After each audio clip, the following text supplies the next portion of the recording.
Dear Ministers of Health, what now? The facts of the past few years are now on the table and we are all wondering, what should happen next?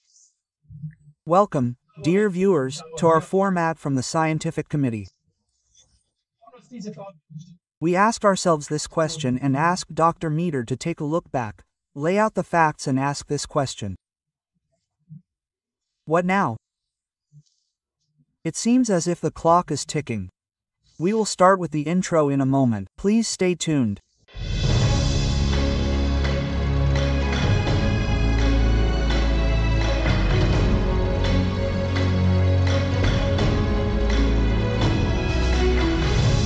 Yes, and here we are again, dear Kurt. A very warm welcome to the studio. As always, I am happy to be your guest. And this title really is quite something, and we really have to pray and hope that the minister or ministers in Europe will actually watch this program and deal with these facts and show us where we are going from here, right? Because you already told me in another program that the clock is ticking. Yes, we have reached the point where we can take stock. For me, a lot of what has happened in the past 5 years is completely irrational. And it's also about making society realize how irrationally we behave in critical situations.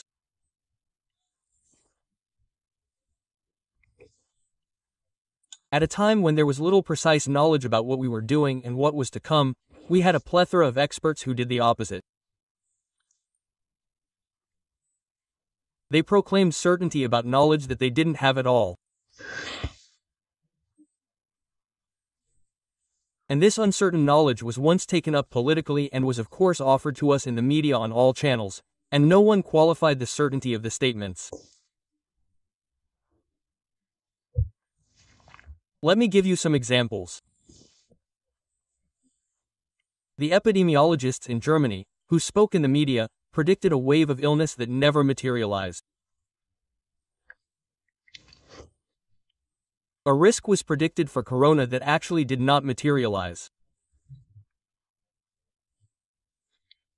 The infection fertility rate, by which we mean how many of those who are ill die, was never above influenza values, where we actually behaved completely differently in dealing with this disease. On the contrary, 2018 was much worse. Yes. And we had 0.24. Which was found very early in the Heinsberg study in Germany, and it didn't change at all with the increase in the numbers that we had. So it's not like they were wrong and the numbers later produced completely different results. The global rate is 0.24, like the Heinsberg study. And then there were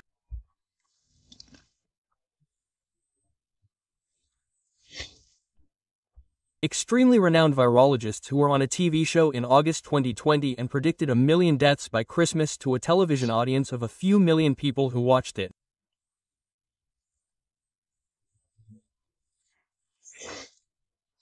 In other words, what would happen to these millions of people who watched it in terms of fear and uncertainty? And then there was someone, the health minister, who announced in October, "Sorry, I have to think for a moment."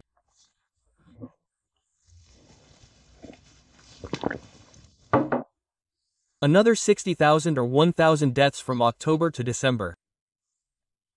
These are forecasts that were completely wrong, but which also remained uncorrected. And no one put it into perspective or put it in the right light. We had countless deaths from ventilators. We will talk about that later today, and no one asked the question, is the disease the problem or the treatment the problem?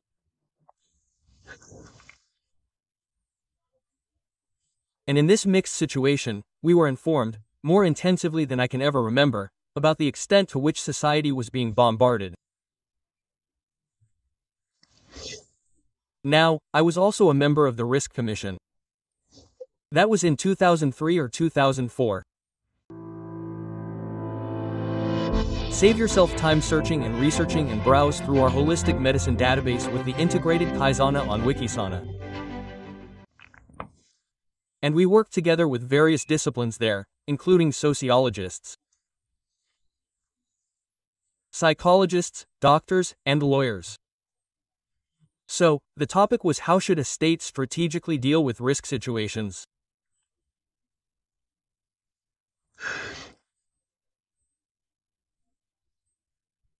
This was discussed very intensively there, and in the final communication presented by Professor Wren, who chairs this commission, it was explicitly stated that society must be informed about facts responsibly without creating panic, and that individuals must be given the opportunity and the right to make a personal decision based on the information.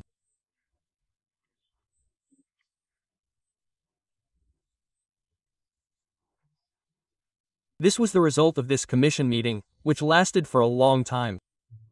That was the final meeting in Berlin at the time in a large hotel, where we met. The federal government has this in the drawer. The results are available and they have not used any of them in this handling.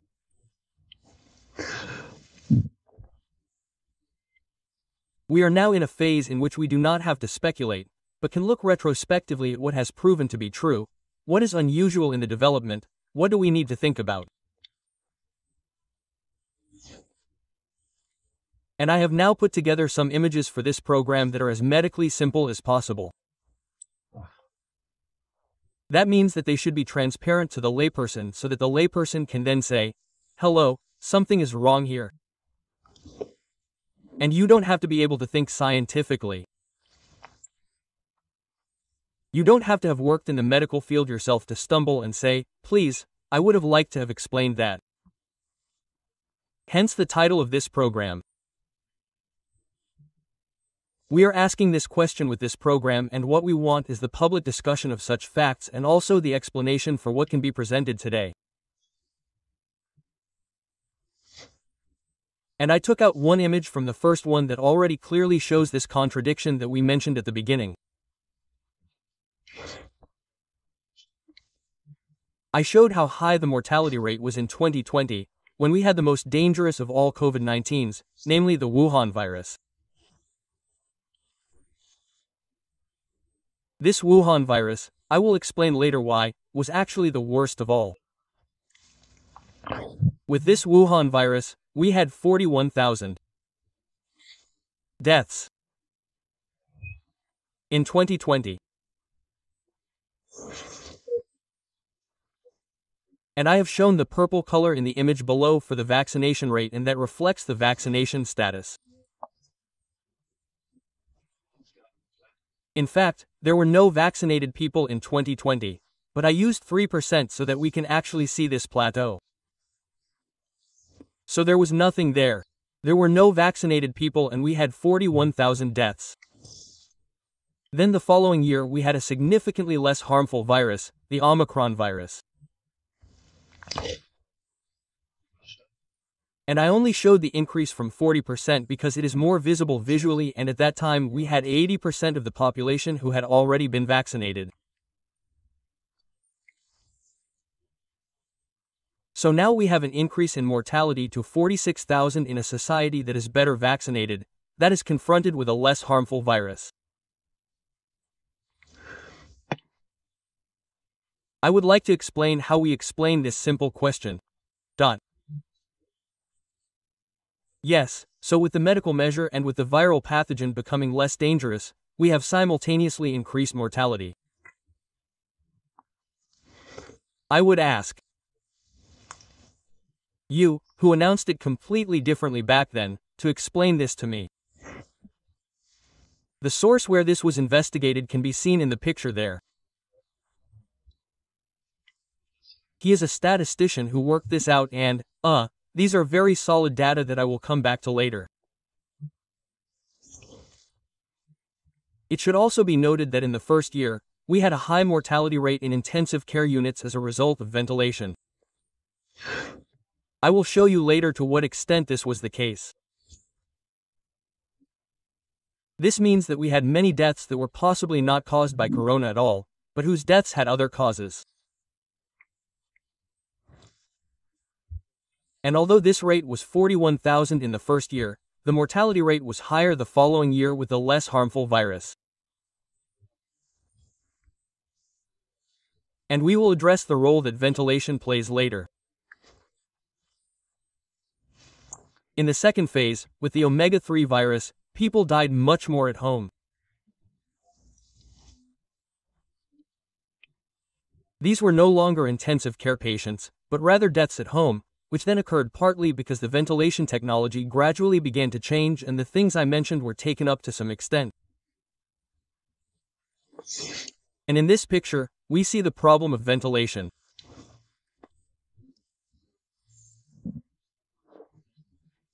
And if we look at the column on the far right, this is the group of people over 80. Over 70% of the group of people over 80 died in intensive care when they were on ventilation.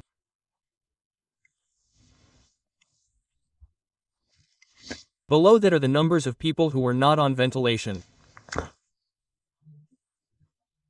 If we take a cross-section of all age groups, more than half of those who were on ventilation died, 55% in intensive care.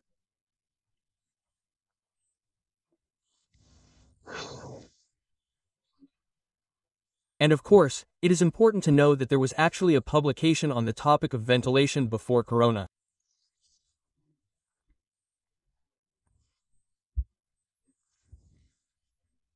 It was in the Lancet by Zhu, and Zhu had conducted a review in Lancet on breathing as a therapeutic emergency measure, and he had examined whether artificial ventilation offers an advantage for people on ventilation compared to those not, depending on the diagnoses.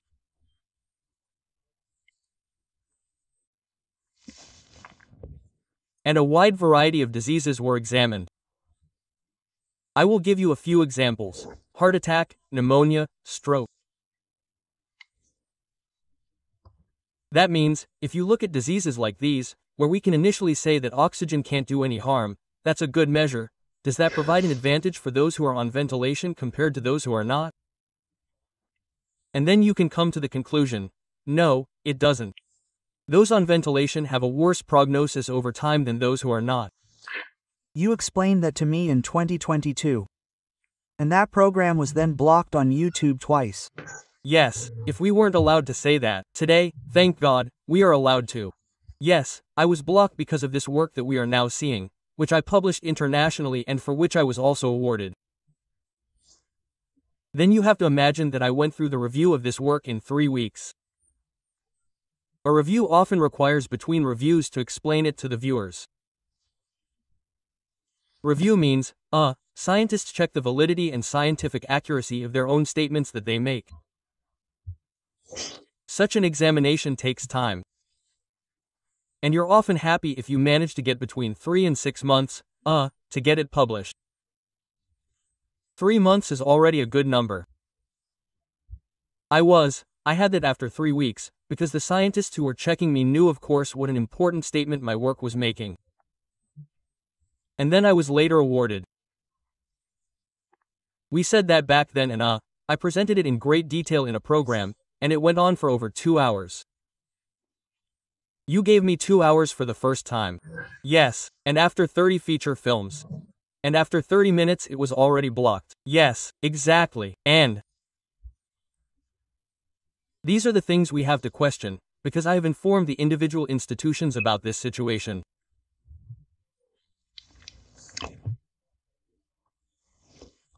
We have to ask the question of when the images of the dying people in the intensive care unit under ventilation became a visually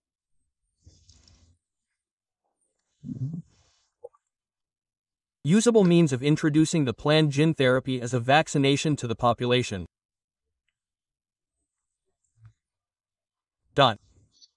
I can say for a start that this ventilation seems to have been a medical error. In this situation, it's a mistake. It's a mistake, but nobody talks about this mistake, right? Chu's work shows that very clearly. I then searched the literature on intensive care medicine regarding ventilation for the guideline they have on it.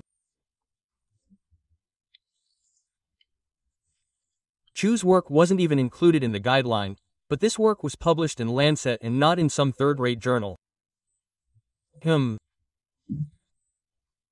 Yes, it is, and of course it has to be included, and the disciplines that do ventilation have to deal with this issue in a Congress as a secondary issue.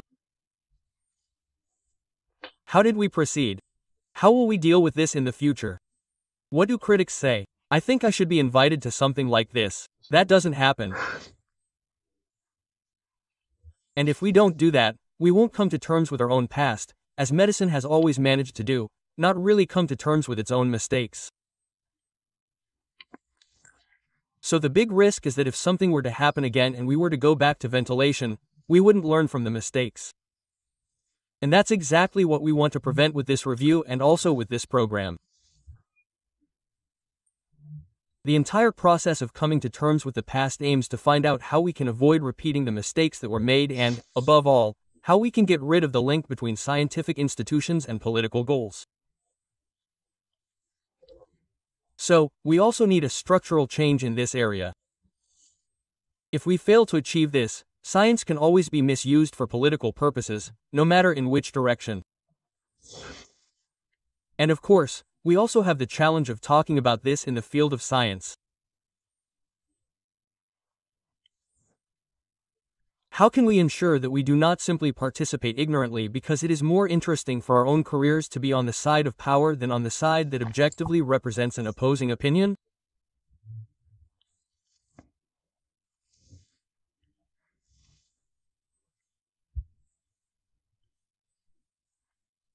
And I also ask, when will we finally rehabilitate those who expressed these things early enough, who were then degraded to conspiracy theorists, who in some cases lost their university careers or whose university careers were permanently damaged, whose personalities were insulted?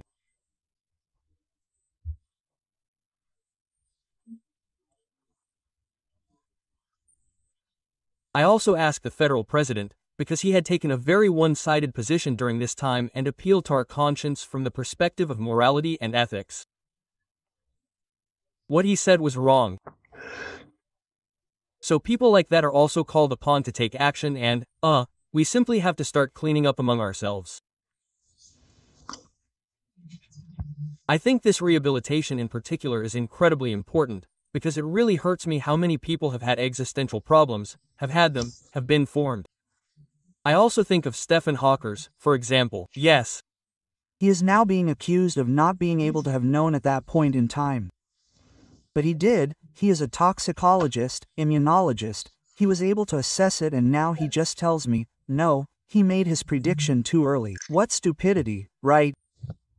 Yes, with this keyword you actually provide me with the starting point for the next picture, because I'm also one of those who said something too early and earlier than one could have said. That is not true.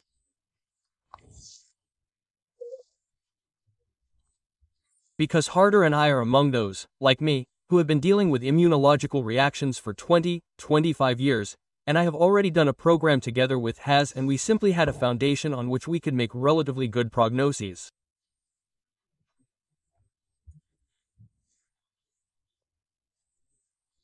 And right at the beginning, before the use of this gene therapy, I said that the fundamental problem with the use of this therapy is that we are working with information.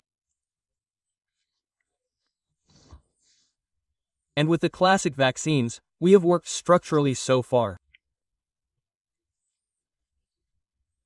That is, we have taken over as many original structures from the pathogen in question as possible and have tried to remove the very pathogenic element.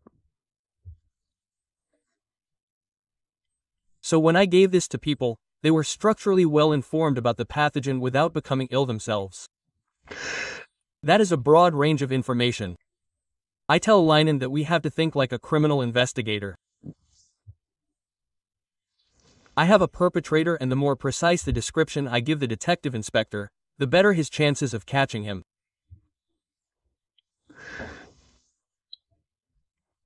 If the only information I give him is that the perpetrator has a big nose, then that is weak information with big noses. That's where we get into the area of perpetrators. Because there are simply many of them. But we do it with gene therapy. We pass on very limited information and not a structure, and the person being treated is supposed to produce the information themselves.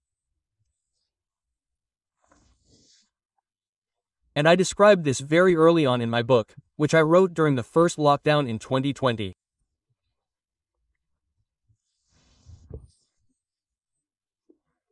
If we use information as a treatment method, we need to have a clear contractual agreement between the information and the recipient of the information.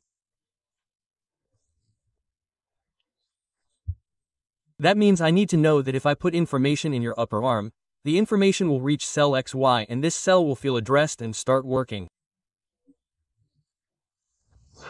And I said that's exactly what won't happen. The information is scattered wildly into the cell systems and many of them will feel addressed by the cells to take up this production. And we are now seeing this, for example, in cells that are not primarily among the corona response cells.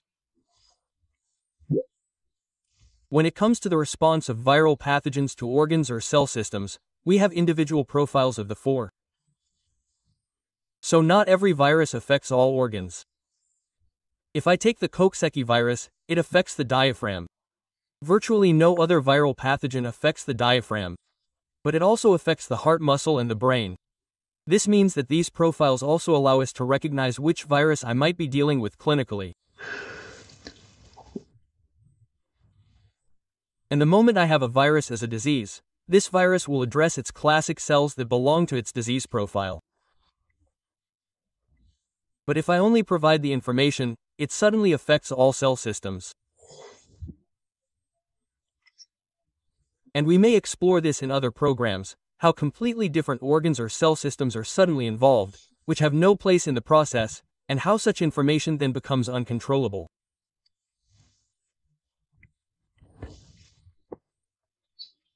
As a vivid example, I took the patient's rumor. I have a large square with people gathered, something is going on. And now I go up from behind and tell someone, a terrible rumor. There is a bomb on the square.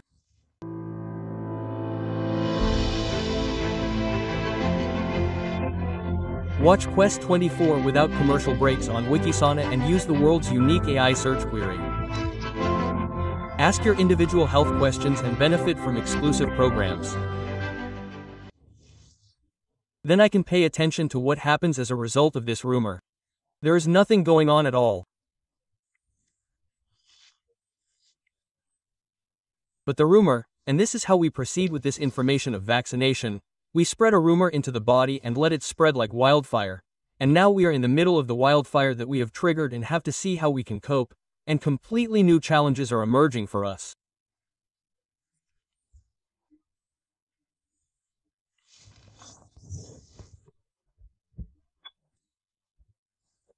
Then one thing became apparent relatively quickly. Cells that were actually intended to eliminate, to solve problems, the macrophages for example, suddenly become the spreaders of the problem. The macrophages, for example, are like the ones that protect us from particles. So when we walk through a dirty city center and take a breath, we inhale such particles in huge quantities.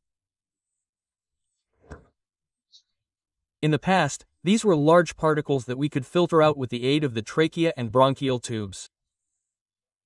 Today, they are too small for that. The filter systems can no longer do that. That means that these particles first enter the body and we have created a new responsibility, which were these macrophages, and we are now overwhelming them with such activities. We did not develop macrophages to deal with our nanoparticles. And these macrophages now become breeding grounds for spike proteins and also transport them. There is a special macrophage in the placenta that can transport them to the fetus, for example. We did not know all these things before, but you can. See them now.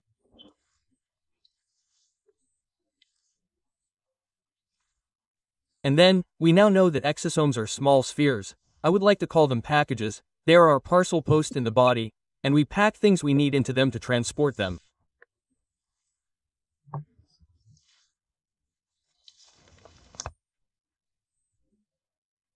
We now use these exosomes to detect spike protein production in patients who have become post-inflammatory, and we can easily detect spike proteins there. And these are things that I, like Hawkins, pointed out very early on, that the probability of this happening is very high. I don't have to correct anything I predicted, and I was able to predict it because I had basic knowledge of everything beforehand, and that also applies beforehand. That means that we had a high probability with our forecast based on the knowledge we had that it would happen, and we don't have to revise anything. And nobody can say that I couldn't have known that. Of course I could have known it. And the fact that I said that wasn't clairvoyant, but it was simply based on a certain amount of knowledge. And, by the way, that was already communicated early on. In a position paper to Minister Span at the end of March 2020, I presented exactly these aspects in the position paper. This is documented. I also cited it as a source in the appendix to my book, and he wrote to him at the time that there was no need to purchase ventilators because they are useless. Other treatment methods must be used. But that was pretty ineffective. Only in this appendix to this letter can you read in detail what I previously said as risk factors. I have not had to correct anything in this position paper to this day. Its forecast is completely correct. What is the current situation regarding excess mortality? And this map, which Dirk Selleck has already shown, is very interesting. I also owe this map to him, which shows where we have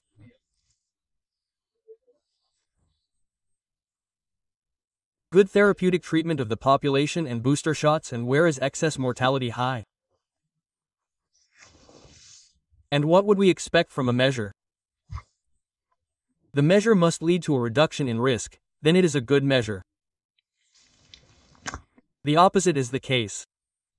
That is to say, excess mortality is very strongly correlated with the frequency of booster shots. That is to say, the more frequently boosters are administered, and Zedek mentioned Malta in his program. Malta has had a very high boost of up to 4F.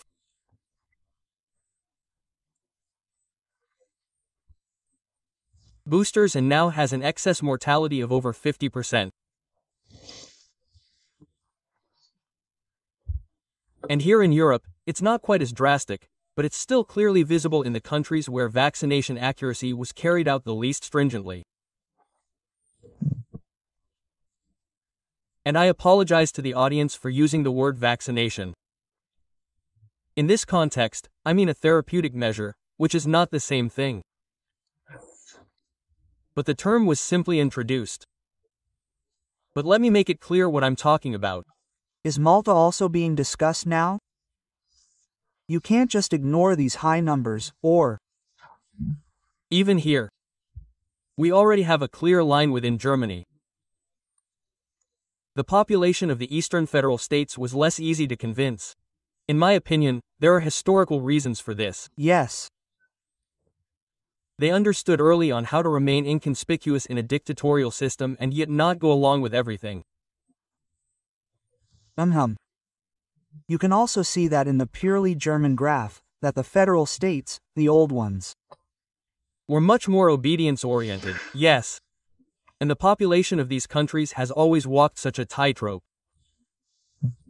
How do I remain politically and visibly inconspicuous to the outside world and yet do things completely differently behind the scenes? These are strategies that are needed to survive in such systems and are also systematically developed. And I believe that this basic skepticism that you have was ultimately protective for you. You did not follow it as well and now have a significantly lower excess mortality rate. You know, I would like to add a little fuel to the fire here, because in America, the #1 conspiracy country right now, people are saying that Donald Trump is apologizing for being deceived, he is saying publicly. And on the other side, they are questioning the approval of the corona agent or substance, or perhaps even revoking it. The health minister is working on having it removed. In other words, you hear a controversial discussion in a large country, which I find interesting, right? And on our side, people are only defending, instead of actually discussing it. It's also quite interesting how the media deals with Kennedy, who has now become the health minister, because he continues to be ridiculed and portrayed as a conspiracy theorist and vaccine skeptic. That means that in this regard, we don't even introduce the correction. But that is also a deformation of such a personality. Well, the discussion of the content is avoided through defamation. Yes, I myself expose myself to the risk that something personal about me might be discovered. For example, I only drink non-alcoholic beer, but if someone films me in the evening, I have a beer in front of me, and then you can say, he drinks too. Yes, we can simply be defamed through such attributions, and people fail to talk about the content that is correctly said, and of course that also happens with such a person. So, we have to find our way back to the factual discussion.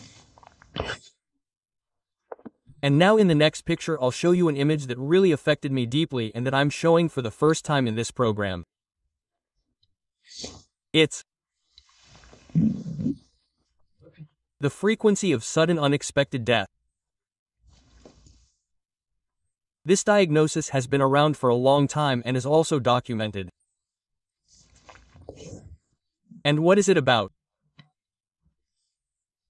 It's about people who seem to be completely healthy, who have led a completely unrestricted, vital life, suddenly dropping dead, and everyone says, he died anyway. That can't be true. He was always so vital and had no problems at all. Quote.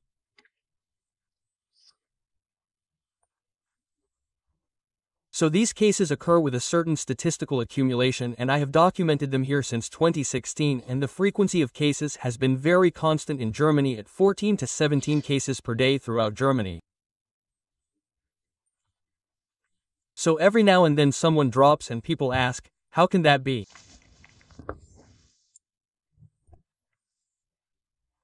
And that remained the case until 2021. From 2021 onwards, the number rose to 97 per day from 17 the year before. And the following year, it was over 100 per day. That was in 2021 with the start of vaccinations, 5.7 times more, and then I have the figures from 2022, where it was over 6 times more. I need an explanation for such a jump in such a short time.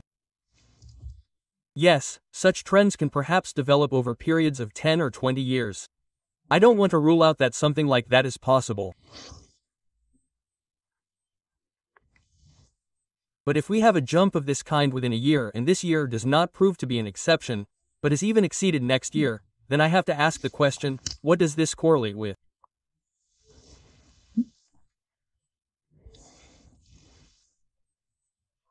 I don't have any causal evidence for correlation yet, but I do have a correlation, and it makes me pay attention and makes me question things. And maybe we'll do another program about the vascular system and cardiovascular system later. And in this program, it will become clear why such a spike can suddenly occur. That means we don't just have a correlation like in this picture, but we also have an explanation for the cause. Why? Are we talking about the time bomb that you already mentioned to me in the other program, which will be discussed in today's second program? Yes, that's a dramatic development that we're seeing there. And then there's one more thing. I don't have any data on the age distribution yet, because I'm afraid that these are relatively young people.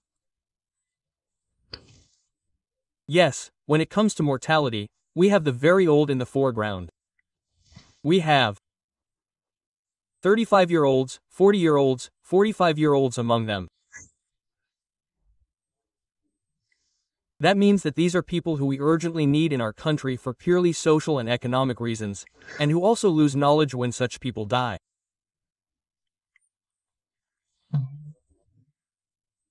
We lose knowledge, and we can't replace this loss of knowledge and expertise with someone who is 23 and lagging behind in their job.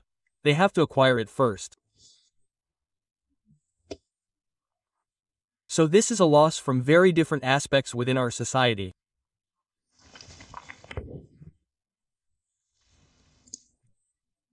And then, as always, chance helps me, I came across a newspaper article in the city where I live. Now, it's not a very big city.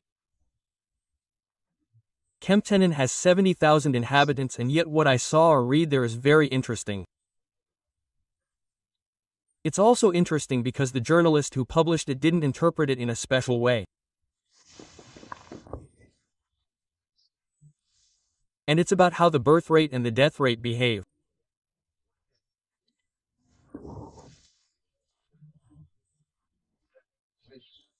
And there we see that there was a noticeable decline in the birth rate between 2016 and 2024. That could be 3 statistical years, that's not enough.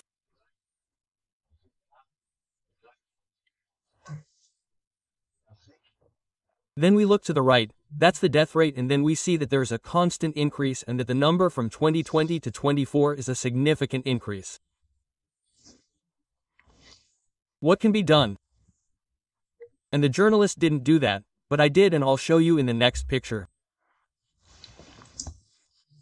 We can calculate a ratio between the birth rate and the mortality rate. Sure. And ideally, this ratio is 2.0. So a society that has a cross-section of a ratio of 2 from the mortality and birth rates remains stable.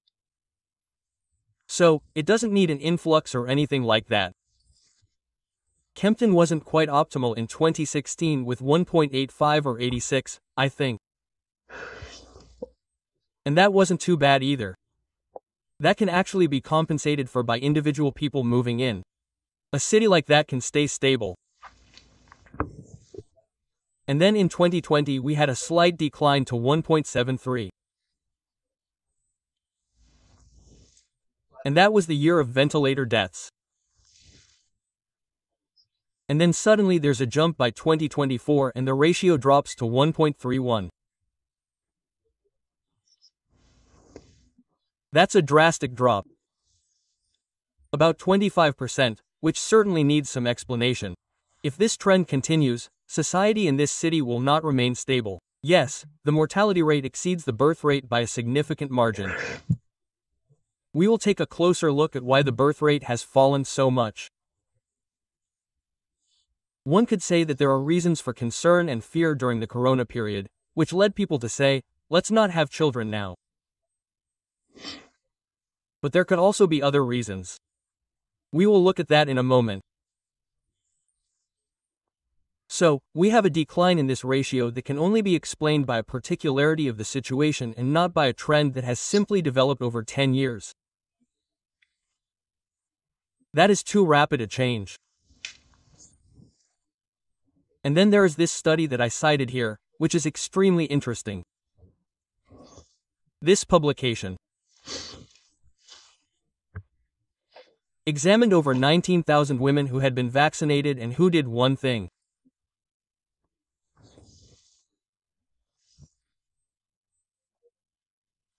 They did not use any chemical contraceptives, neither topical nor in the form of tablets in any form. They prevented pregnancy using Knaus-Eno's natural method, i.e. by measuring their temperature. And these 19,000 women were vaccinated. And what did an extremely high percentage of them experience? Severe menstrual disorders. And we have no other cofactors that could influence menstruation. We ruled it out because they were not taking the pill, because they were not using local chemical agents, and so on. They were using the natural method of contraception, which eliminates a cofactor that could prevent it.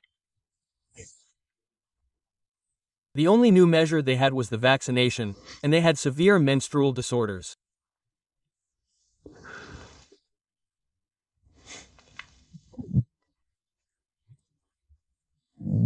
And that's where I come in, which is really worrying, and we'll see to what extent artificial insemination outside the body will take place in the future, which methods will be chosen, and men will also be an issue.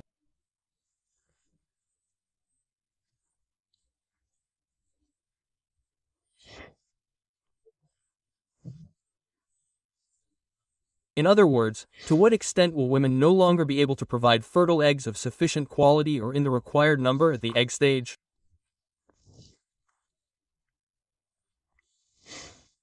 The next few years will show what happens there. That is, how will this trend of declining pregnancies continue? And in this context, I want to address another topic that we also discussed in the program with Dick Selleck. The rate of stillbirths. I don't have the picture with me, but I want to mention it anyway. The number of stillbirths has increased. By stillbirths, we mean those that are actually born after the 3rd month, because they are delivered and are also considered to be child deaths. And this rate has also increased. And then, lastly, I took a look at the man.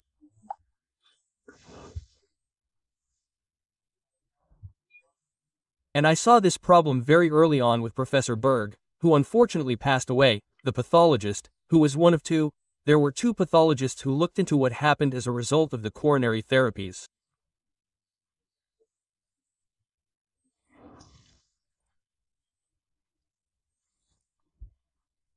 Among other things, he was able to show that in the case of men who had died at a young age, who had generally died of vascular complications, when he examined the testicles histologically, he found no sperm in the testicles of these men.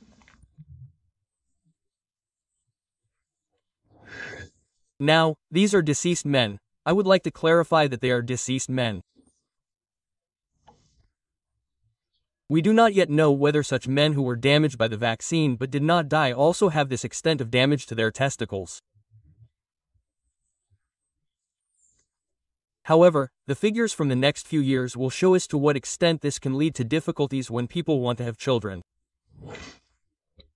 And I have always said that this gene therapy will have evolutionary biological effects, this dimension.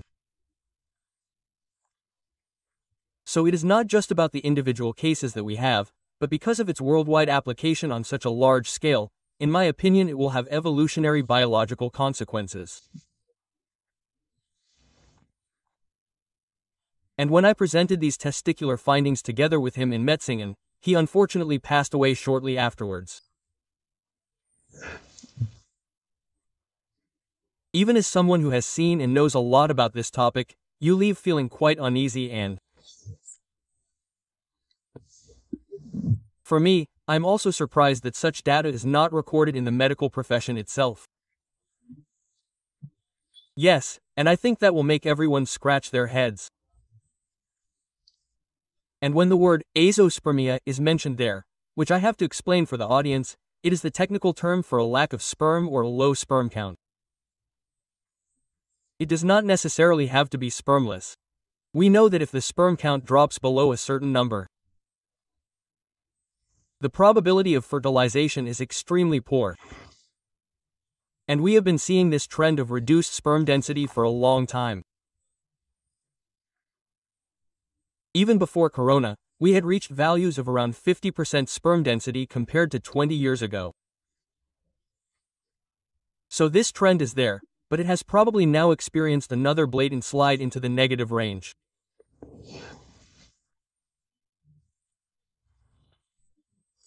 And I offer this data to those who still cling to gene therapy as a measure, in order to say that this is not difficult medicine. These are numbers and correlations that we have to explain.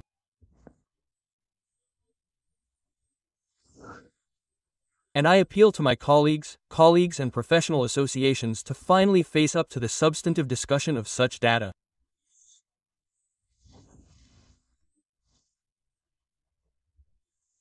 And, if necessary, to correct it, because the worst thing that can happen, in my opinion, is to maintain a scientific position that has long been refuted out of vanity, narcissism, or fear that one's own image might suffer from such motives, and to not face the truth.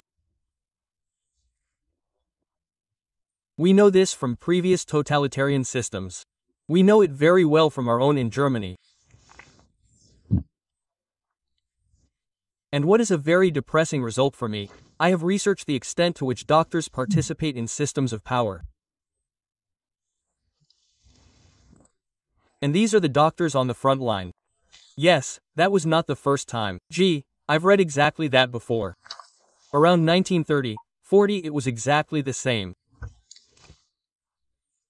In the Nazi Party, the medical profession was disproportionately represented. That means they participated in the system more than the rest of the population. And we have to ask ourselves questions about that. We have to deal with it. We have to return to scientific thinking, and we have to decouple ourselves from political thinking. As doctors, we have to be nonpartisan in terms of content. But being nonpartisan also means that wherever I find a political audience, I also engage with those who do in a view that needs to be represented. So, that doesn't mean being apolitical. Being nonpartisan does not mean being apolitical, but you have to be able to combine the two, and you have to manage this balancing act in terms of content. That many academics actually got vaccinated much more. It also seems to be a consequence of having learned to listen more. Because I remember a news program on Swiss television or Swiss radio. We actually said once, and I was there live, that the re-educated Swiss people, the farmers and the people from Hollande had vaccinated far less, and I found it incredibly impertinent and arrogance to say something like that, because I think that in this case in particular, the natural instinct, the closeness to nature, was far superior to that of the academics, and to discredit something like that on television, I found that incredibly bad. The opposite is the case. We have to come to the opposite statement. I said something similar, but with a completely different interpretation. I have the example of a physics department at a university. I won't say which one, I don't want to discredit anyone, but it is definitely a university department with physicists. Now I have to say, I always have a great deal of respect for physicists. They have very clear thinking, a structured way of thinking. That's why physicists can be found as leaders in many disciplines after studying physics, because they have such clear thinking. But what was the case? All the physicists got vaccinated by this institute no matter what, and one didn't. They bullied him until he left.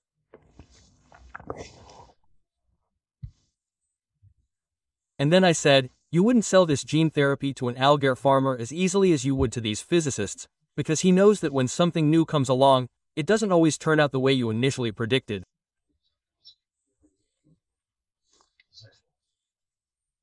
That means these farmers have a very healthy skepticism, and they're not in the front row to run along, but say, let's see for a moment, maybe things will turn out completely differently.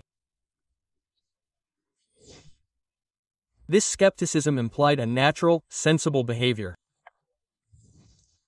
And I'm expressing the same thing, but with the positive interpretation. Not because they're so stupid, but because they're so smart, because experience has made them smart. And it makes sense to listen to people who have experience and who know how things have always gone over the past 20 or 30 years. Because this basic skepticism helps to avoid mistakes and also to question. Questioning simply also strengthens. That is also what makes you such a competent conversation partner. I would like to thank you very much, dear Dr. Müller, for explaining everything to me so well, but the question effectively remains, and here I turn again to you, dear viewers, and of course also to the Minister of Health or the ministers. Please explain to us what we have just seen. Please explain to us how this causality, this apparent causality, at least it is a correlation. How do you explain that? There are so many graphics that converge on the same picture.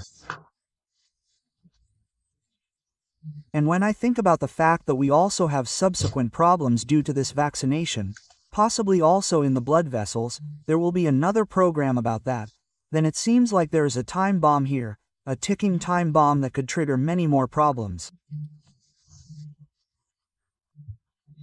And perhaps now is the time to act and react, so as not to wait for things to get even worse than they currently seem.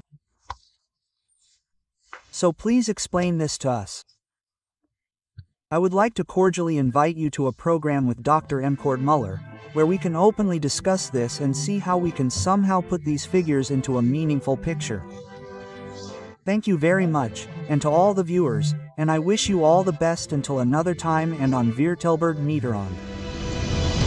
Thank you very much for enriching your Swiss health television with your attention, QS24. Discover Wikisana and find your safe place for holistic medical content. And if you subscribe to our YouTube channel, you will definitely not miss any new programs. Our journey ends now, but yours can continue. Here's a list of further programs for you. I wish you all the best and the very best of health. Yes.